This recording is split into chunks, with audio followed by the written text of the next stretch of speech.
பனைக்குளத்திலே ராமநாதபுரத்துக்கு பக்கத்திலே சித்திரமுத்து அடிகள் மலேசியாவிலே வாழ்ந்தார். அவருக்கு ஒரு ஜெகநாத சுவாமிகள் என்று சொல்லப்படுகின்ற குருநாதர் இருந்தார். அவர் தவ ஆற்றல் பெற்றவர்.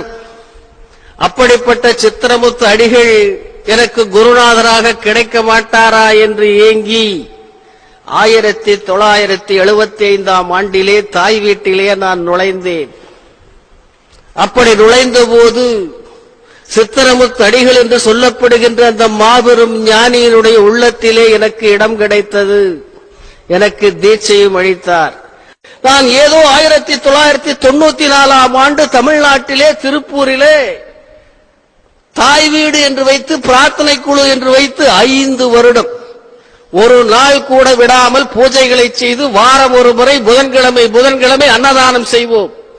என் குருநாதனிடத்திலே பாதத்தடியிலே 15 ஆண்டுகள் 20 ஆண்டுகள் இருந்தேன். ஆன்ம ஞானத்தை கற்றேன். நான் காட்டிலே போய் தவம் இருப்பதற்காக சென்றேன். அங்கே போய் நான் நிஷ்டையிலே அமர்ந்தேன். அதற்கு பின்னாலே தான் எனக்கு உத்தரவு கிடைத்தது, அகத்தியர் ஞானபீடம் என்று அமைக்க வேண்டும் என்ற உத்தரவு வந்தது. நான் அகத்தியர் ஞானபீடத்தை அமைத்தேன். என்னுடைய குருநாதன் எனக்கு விதைத்த விதை, என் குருநாதன் எனக்கு கொடுத்த ஆசி. தங்கராசனே, நான் போய் மலேசியா மண்ணிலே ஈப்போ நகரிலே மட்டுமல்ல ஆங்காங்கே ஆன்மீகத்தை விதைத்து விட்டு வந்தேன். இன்னமும் பாக்கி இருக்கிறது, அதை நீதான் விதைக்க வேண்டும் என்கின்ற கட்டாயம் இருக்கிறது என்று சொல்லி என்னை அனுப்பி இருக்கிறார்கள் என்பதைத்தான் இந்த நேரத்தில் நான் பெருமையோடு சொல்லிக்கொள்ள கடமைப்படுகிறேன். எங்கே ஒருவர்களுக்கு ஏக்கம் இருக்கிறதோ, எங்கே ஒரு ஞானியை நினைக்கிறானோ, அந்த ஞானியுடைய மகத்துவத்தை பெருமையை தெரிந்து கொள்ள வேண்டும் என்கின்ற ஆதங்கம் இருக்கிறதோ, அந்த இடத்திலே இறைவன் கூட்டுவிப்பான். இங்கேயே வேலை செய்து மாரியம்மன் கோயிலே கணக்கு பிள்ளையாக வேலை செய்த குருசாமி பிள்ளை என்பவர் ஜெகநாத சுவாமிகள் சமாதியான காலத்திலே நேராக இருந்தவர் சாட்சியாக எனக்கு சொன்ன செய்தி, என் குருநாதனும் சொன்ன செய்தி. படிக்கிறேன், தெரிந்து கொள்ளுங்கள். திருவருட்பிரகாச வள்ளலார் என்று சொல்லப்படுகின்ற அந்த வள்ளலார் எப்படி ஒளிவடிவமானாரோ அதே போல ஒளிவடிவம் பெற்று வெட்ட வெளியிலே உங்களை எல்லாம் காத்துக் கொண்டிருக்கக்கூடிய மாபெரும் ஞானி ஜெகநாத சுவாமிகள் என்பதை மறந்து விடாதீர்கள். தவத்திரு ஜெகநாத சுவாமிகள் இந்தியாவில் கல்கத்தாவில் பூரி நகரத்திலே 1814ஆம் ஆண்டு தை மாதத்தில் பிறந்தவர். தன்னுடைய 18 வயதிற்கு மேல் சிட்டகாங் பர்மாவில் வாழ்ந்தார். பின்பு 30 வயதில் தாய்லாந்து வழியாக மலேசியா வந்து சேர்ந்தார்.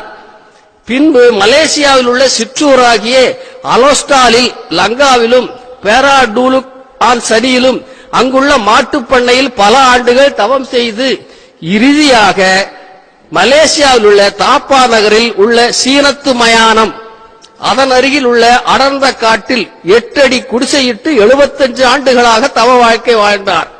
145 ஆண்டுகள் வாழ்ந்து சமாதி அடைந்திருக்கிறார்.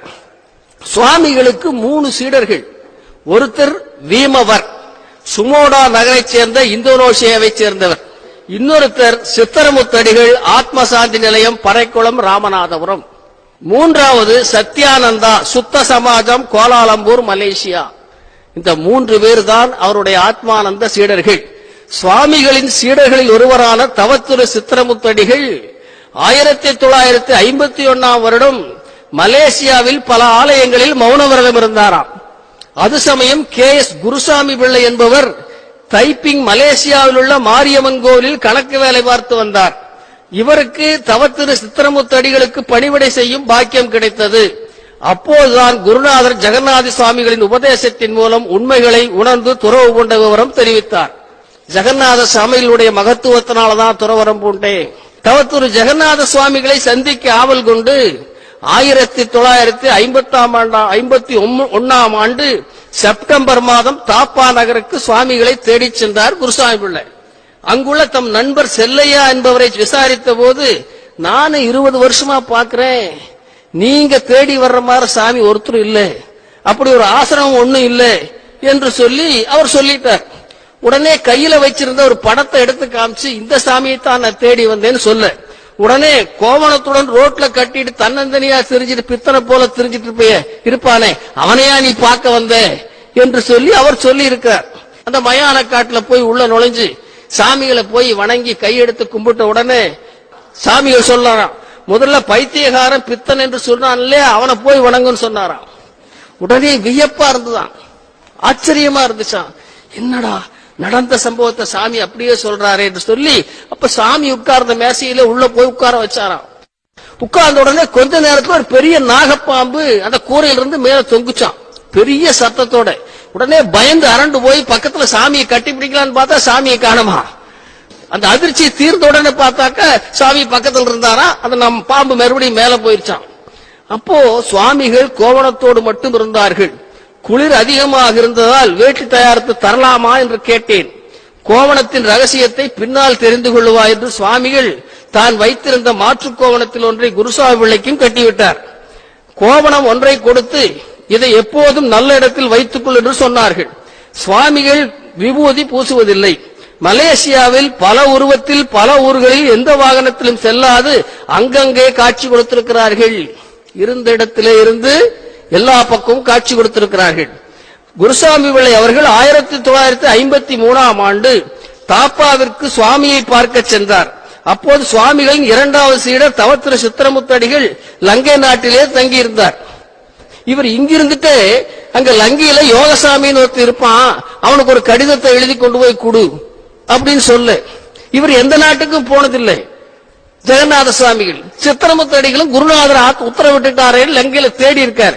தேடி போனா அங்க ஒரு யோகசாமி இருந்திருக்கார். ஆக என்ன, இருந்த இடத்திலே இருந்து அவர்கள் சகல உலகங்களையும் சஞ்சரிக்கின்ற பாக்கியத்தை பெற்றிருக்கிறார்கள். அப்படி சஞ்சரித்தவர் தான் ஜெகநாத சுவாமிகள். சுவாமிகள் தான் சமாதி அடைய போகும் நாளை குறிப்பிட்டு 3 மாதங்களுக்கு முன்பே எல்லோருக்கும் தகவல் கொடுத்து விட்டார்கள். அதன்படி சமாதி கட்டிட வேலைகள் துவக்கப்பட்டன. தன்னுடைய கோவணங்கள், தண்ணீர் குடிக்கும் கொட்டாங்குச்சி, ஆசன பலகை, சங்குகள், பாதரட்சை, தான் வழிபட்டு வந்த ராமலிங்க சுவாமிகள் படம் இவைகளை சமாதிக்குள் வைத்துவிட வேண்டும் என்று தன்னை வேலை பார்த்த பொன்னுசாமி மேசனாரிடம் கூறினார்.